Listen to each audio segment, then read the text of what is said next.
مصعب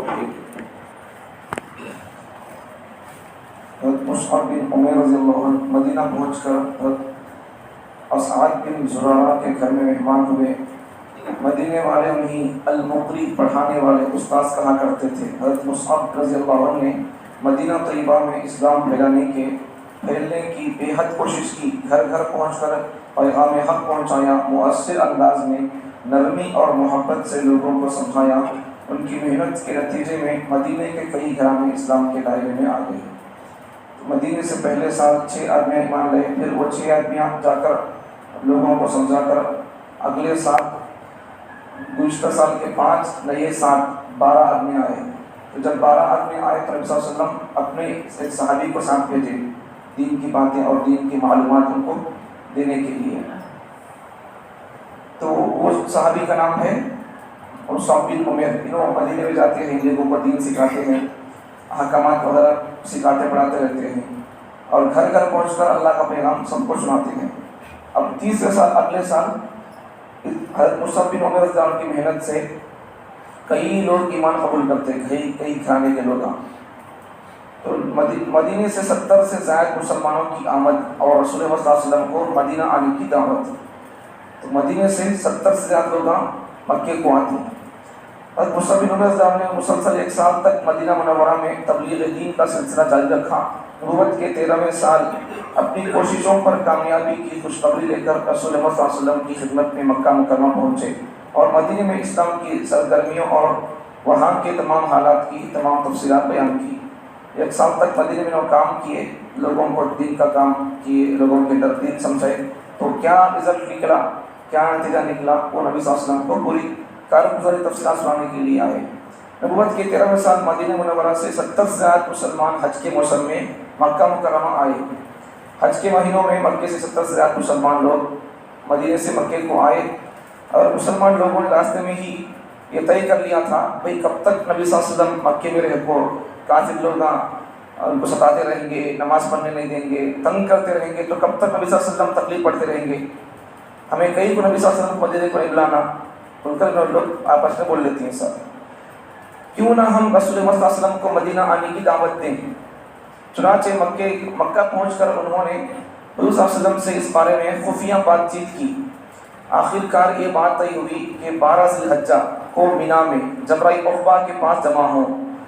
حج کے پورے دن، حج کا لاسٹ دن یہ 12 ذی الحجہ، تو حج کے لاسٹ دن شیطان کو کنکر مارنے کے بعد ایک جگہ ہم جمع ہوں گے، اب پھر وہاں ہمیں نبی صلی اللہ علیہ وسلم سے رات میں بات چیت کریں گے اس بارے میں۔ چنانچہ ایک تہائی رات گزرنے کے بعد مدینے سے آئے سارے مسلمان پروگرام کے مطابق جمع ہوئے اور رسول اللہ صلی اللہ علیہ وسلم کا انتظار کرنے لگے۔ چنانچہ آپ صلی اللہ علیہ وسلم وعدے کے مطابق اس مقام پر تشریف لے آئے۔ رسول اللہ صلی اللہ علیہ وسلم نے مدینہ آنے کی رضامندی ظاہر فرمائی۔ مدینے کے لوگ سب لوگ پہلے آنے میں نبی صلی اللہ علیہ وسلم سے بولے تھے حج ہونے کے بعد ہمیں یہاں آپ سے بات چیت کرنا ہے، مشورہ کرنا ہے۔ تو حج کے پورے دن ہونے کے بعد میں وہاں پلیس میں آئے، رات کے وقت میں آئے، نبی صلی اللہ علیہ وسلم بھی وہاں آئے۔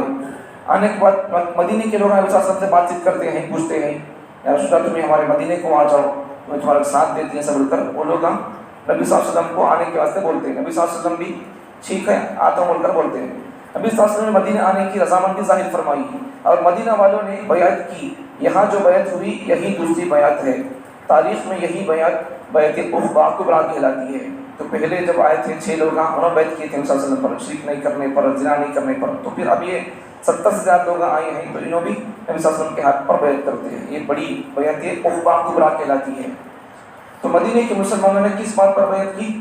مدینے سے آئے ہوئے مسلمانوں نے حضور صلی اللہ علیہ وسلم سے عرض کیا یا رسول اللہ ہم آپ سے کس بات پر بیعت کریں؟ حضور صلی اللہ علیہ وسلم نے فرمایا اس بات پر بیعت کرو کہ ہر حال میں بات سنو گے، مانو گے، تندرستی اور خوشحالی دونوں صورتوں میں اپنا مال خرچ کرو گے، بھلائی کا حکم دو گے اور برائی سے روکو گے، اللہ کی راہ میں اٹھ کھڑے ہو جاؤ گے اور اللہ تعالیٰ کے معاملے میں کسی ملامت کرنے والے کی ملامت کی پرواہ نہ کرو گے۔ اللہ کے دین پر چلنے میں، اللہ کی بات دوسروں تک پہنچانے میں انہوں کیا تو بولتی، انہوں کیا تو بولتی، اس کی تم پرواہ نہیں کرو گے۔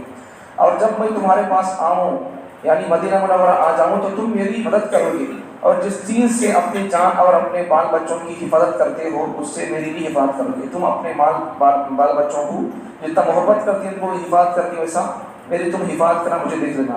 حضور صلی اللہ علیہ وسلم نے مدینے والوں سے فرمایا تمہارا خون میرا خون اور تمہاری بربادی میری بربادی ہے، میں تم سے ہوں اور تم مجھ سے ہو، جس سے تم جنگ کرو گے اس سے میں جنگ کروں گا، اور جس سے تم صلح کرو گے اس سے میں صلح کروں گا۔ نبی صلی اللہ علیہ وسلم محبت کا اظہار کرتی ہیں، تمہیں جس کو اپنا دشمن سمجھتی میں اس کو اپنا دشمن سمجھتا ہوں، تمہیں اپنا جسے اپنا دوست سمجھتی میں اس سے دوستی کرتا ہوں۔ نبی صلی اللہ علیہ وسلم سے محبت کا اظہار کرتی ہے۔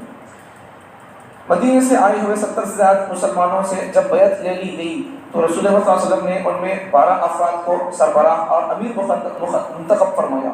مدینے سے ایسے لوگ 70 سے زیادہ لوگ تھے تو ان میں سے نبی صلی اللہ علیہ وسلم 12 آدمیوں کو ذمہ دار بناتی۔ مدینے سے آئے ہوئے تمام لوگ اوس اور خزرج سے تعلق رکھتے تھے، تو 70 آدمیوں سے زیادہ آئے تھے مدینے سے۔ ان کا 2 قبیلے کے لوگ تھے، ایک قبیلے کا نام اوس، دوسرے قبیلے کا نام خزرج۔ اب یہ 2 قبیلے کے لوگوں میں سے خزرج یہ قبیلے میں سے 9 آدمیوں کو نبی صلی اللہ علیہ وسلم ذمہ دار بناتی، اور اوس قبیلے میں سے 3 آدمیوں کو ذمہ دار بناتی۔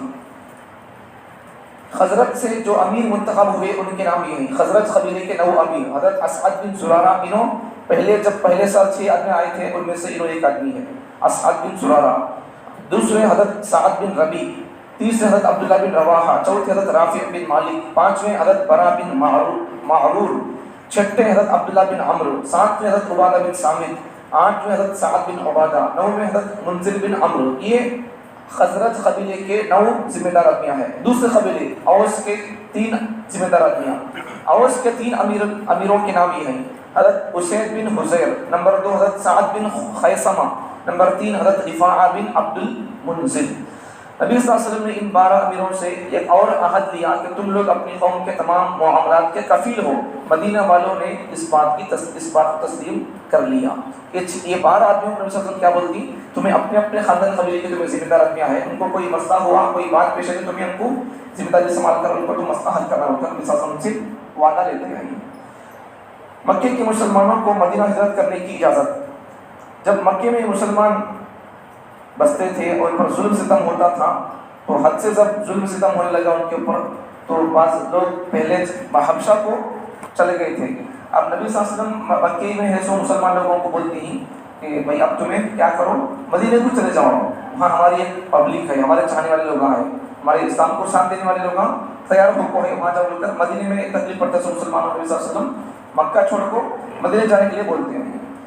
تو رسول اللہ صلی اللہ علیہ وسلم نے مکے کے مسلمانوں کو مدینے کی جانب ہجرت کرنے کی اجازت دے دی، مدینہ جا کر یہ اللہ کی عبادت پوری آزادی کے ساتھ کر سکیں۔ اب مکے میں کافی لوگ عبادت کرنے دیتے نہیں، تنگ کرتی، اس لیے نبی صلی اللہ علیہ وسلم کیا بولی؟ مکے کو چلے جائیں گے، وہاں جا کر عبادت کرنے میں کوئی رکاوٹ نہیں ہوگی، ہم آزادی سے عبادت کر سکیں گے اللہ تعالیٰ کی، کون ہمارے کو روکتا نہیں۔ نبی صلی اللہ علیہ وسلم لوگوں کو مدینے کی جاؤ کر بولتی ہے۔ مکے والوں کو اگرچہ اپنا پیارا وطن، اپنا گھر بار، اپنا رشتہ دار، اپنے بھائی بہن، اور بلکہ بعض مسلمانوں کو اپنے بیوی بچے تک چھوڑنے پڑ رہے تھے اپنے، مگر ان نبی کے ان عاشق لوگوں نے اپنے سارے گھر بار کو چھوڑ کر اس غم کو برداشت کر کے مدینے کو جانے پر تیار ہو گئے خوشی سے۔ اس لیے کہ مدینے میں ایک اللہ کی عبادت کرنے میں کوئی رکاوٹ نہیں تھی۔ جن حالات میں صحابہ نے ہجرت کی اس وقت ہجرت بھی آسان نہ تھی۔ اب مکے کو چھوڑ جانا پڑے تو اب بیچ میں کافی لوگ بھی جان دیتے رہتے تھے، ان کو پکڑ لیتے تھے، اپنی جان کو جو جوخم میں ڈال کر گویا قدم اٹھانا تھا۔ مکے سے لے کر مدینہ پہنچنے تک ہر قدم اور ہر لمحہ پر خطرات سامنے تھے، مگر صحابہ نے توکل علی اللہ پر بھروسہ کرتے ہوئے مکے کو چھوڑ کر مدینہ جانے کے لیے ہمت کی اور ہجرت کرنے لگے۔ صرف 2-3 مہینے میں تقریباً تمام صحابہ کرام نے ہجرت کر لی۔ اب حضور صلی اللہ علیہ وسلم، حضرت ابوبکر، حضرت علی اور گنتی کے چند کمزور اور مجبور صحابہ کے سوا مکہ مکرمہ میں کوئی مسلمان باقی نہیں رہا۔ 3-4 مہینوں میں مکہ پورا خالی کر دیے، پورے صحابہ مدینے کو چلے گئے۔ حضرت نبی صلی اللہ علیہ وسلم، ابوبکر، علی رضی اللہ عنہ اور 2-3-4 صحابہ مدینے کے اندر مکے کے اندر باقی رہ گئے تھے۔ بعد مہینوں بھی مکہ چھوڑ کر مدینے کو چلے گئے تھے۔ جب اس کے سبق کیا ہے ہمارے لیے؟ اگر ہمیں ایک جگہ رہتے ہیں، وہاں ہمارا ایمان بچانا، ہمارے بچوں کی تربیت کرنا مشکل ہے، پورا کفر کا علاقہ ہے، تو اس وقت میں سبق کیا ہے ہمارے لیے؟ جہاں ہمارے بچوں کی ایمان کی حفاظت ہو سکتی ہے، جہاں ہمارے ایمان کی حفاظت ہو سکتی ہے، جہاں ہمارے لیے کچھ بولنے پڑھنے سننے کا سسٹم ہو سکتا ہے، ہم اپنا علاقہ اور اپنا گاؤں اپنا ملک میں چھوڑ کر جہاں اسلامی کنٹری ہے یا جہاں ماحول اچھا ہے وہاں ہمیں جا کر اپنے ایمان کی حفاظت کرنے کے لیے وہاں پہنچنا پڑے گا۔ اللہ تعالیٰ ہم تمام کو ہماری ایمان کی حفاظت کے لیے، ہمارے بچوں کی ایمان کی تربیت اور حفاظت کے لیے اچھی جگہوں کو اختیار کر کے اپنے ایمان کی، اپنے بچوں کی ایمان کی حفاظت کرنے کی توفیق عطا فرمائے۔